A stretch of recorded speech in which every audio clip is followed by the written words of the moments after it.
Over 1,400 years ago, in the heart of the Arabian desert, a single event would change the course of history forever. A man, alone in a cave, received a message that would shape the beliefs of nearly 2 billion people today.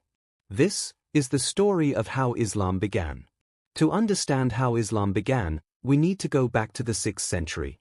Arabia was a harsh desert land, home to many tribes. These tribes often fought over resources, and their beliefs were polytheistic, worshipping many gods, with each tribe having its own deities. At the heart of their worship was Mecca, home to the Kaaba, a sacred structure filled with idols of over 360 gods. But despite its wealth, Mecca was also a place of corruption, injustice, and tribal warfare. Women and the poor had little to no rights, and society was ruled by the most powerful tribes.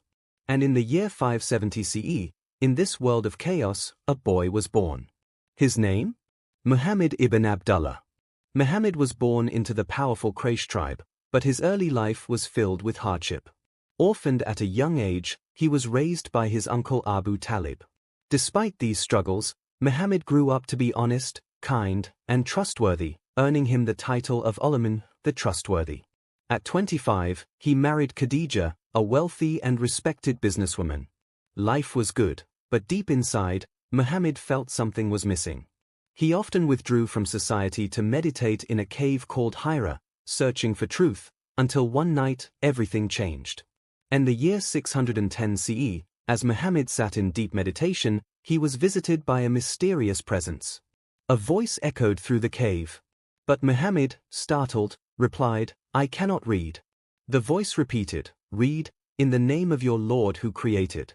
This was the angel Gabriel, delivering the first words of what would become the Quran, the holy book of Islam. Terrified, Muhammad rushed home. But his wife Khadija reassured him. She believed in him and became the first Muslim. Muhammad slowly began sharing his message. Black right arrow # worship one God, Allah. Black right arrow # do good. Black right arrow # help the poor and oppressed. At first, Islam spread secretly. But when Muhammad went public, the leaders of Mecca were furious.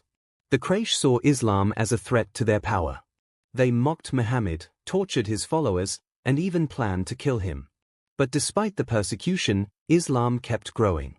In 622 CE, after years of oppression, Muhammad and his followers were invited to the city of Yathrib, later called Medina. This journey, known as the Hijra, marks the beginning of the Islamic calendar. In Medina, Islam flourished. Muhammad became not just a prophet, but also a leader, uniting tribes and establishing a just society. After years of conflict, in 630 CE, Muhammad and his followers peacefully returned to Mecca.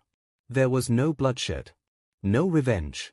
Instead, Muhammad forgave his enemies. He purified the Kaaba, removing its idols, and dedicated it to the worship of one God.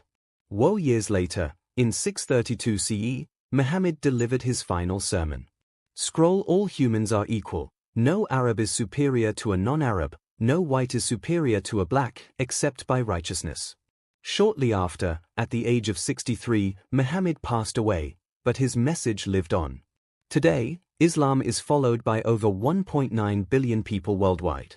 From a revelation in a cave to a global faith, the story of Islam continues to inspire millions.